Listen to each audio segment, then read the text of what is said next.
চেষ্টা করবেন আপনার কান পর্যন্ত যেন ওই কথাগুলো কখনোই না পৌঁছায়, যে কথাগুলো আপনার অবর্তমানে আপনার সামনে রসগোল্লা সাজা মানুষগুলো বলে বেড়ায়। বিশ্বাস করেন, যদি আপনি একবার বুঝে ফেলেন যে আপনার পিঠ পিছে আপনার একান্ত বিশ্বস্ত মানুষগুলো আপনার সম্পর্কে কি বলে বেড়ায়, তাহলে তাদেরকে ঘৃণা করতেও আপনার ঘৃণা লাগবে।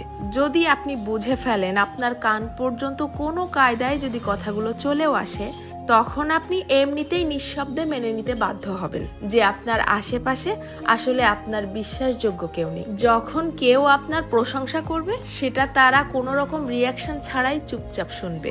অথচ কেউ যখন আপনার সম্পর্কে খারাপ কিছু বলবে, সেটা দেখবেন যত দ্রুত সম্ভব এরাই মানুষের মধ্যে ছড়িয়ে দিবে।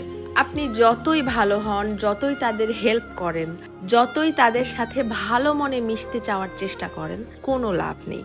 কারণ এরা আপনাকে হিংসা করতেই বেশি পছন্দ করে।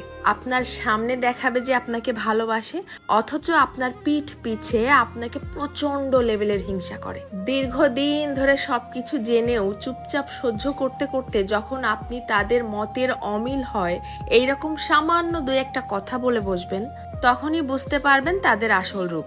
তাদেরকে এতদিন ধরে দেখানো আপনার সমস্ত সম্মান, ভালোবাসা, হেল্প, স্যাক্রিফাইস বিশাল আকারে ঢাকঢোল পিটিয়ে আপনার মুখের উপরে ছুঁড়ে মারবে, যেন এগুলো তাদের কাছে কিছুই ছিল না। আমার কথাগুলো বিশ্বাস হচ্ছে না? আপনি আপনার জীবনে এই ব্যাপারটা একবার অ্যাপ্লাই করে দেখতে পারেন।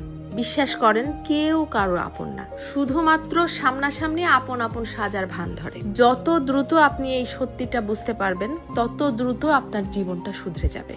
কারণ কেবলমাত্র তখনই আপনি সেই আপন সাজা মানুষগুলোর সামনে নিজেকে প্রেজেন্ট করা বন্ধ করে দিবেন। কারো কাছ থেকে কোনো এক্সপেকটেশনও রাখবেন না। জীবনটা হয়ে যাবে শান্তির। তবে মন খারাপের কিছু নেই, এদের জন্যও সৃষ্টিকর্তা বড় কিছু আয়োজন করে রেখেছেন, যারা